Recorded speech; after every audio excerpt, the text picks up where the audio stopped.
Diving into the world of creatine supplementation feels a bit like gearing up for a new adventure, doesn't it? Imagine you're in the kitchen ready to whip up something special, and creatine is your secret ingredient. Now, how much of this magic dust should you sprinkle to get the muscles pumping and energy levels soaring? First off, there's this fun little thing called the loading phase. Picture this, for about a week, say 5 to 7 days, you're going to treat yourself to a creatine feast, gobbling up 20 grams a day. But here's the twist. You don't gulp it all down in one go. No, you spread the joy throughout the day, 4 times, with each serving being a modest 5 grams. It's like snacking, but for your muscles. Now, after your muscles have had their fill and are all plump with creatine, you ease into what we call the maintenance phase. This is where you dial it back, serving up a cozy 3-5 grams daily.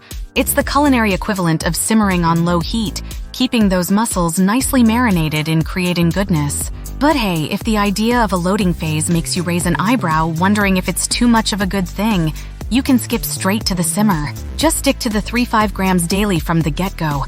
It's a slower route, sure, but imagine it as taking the scenic path to muscle saturation city, enjoying the views along the way. Now let's sprinkle in a bit of customization.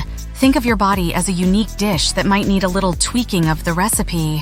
Bigger muscles might crave a bit more creatine, while the petite dishes might do just fine with less. And if you're the type who's always on the move, pushing your limits, you might want to lean towards the generous side of the spoon.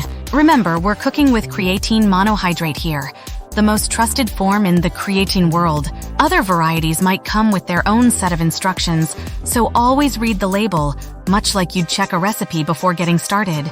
And here's a little pro tip: keep the water flowing. Creatine loves to hold on to water in your muscles, so staying hydrated is like making sure your dish doesn't dry out in the oven. And that's all there is to it.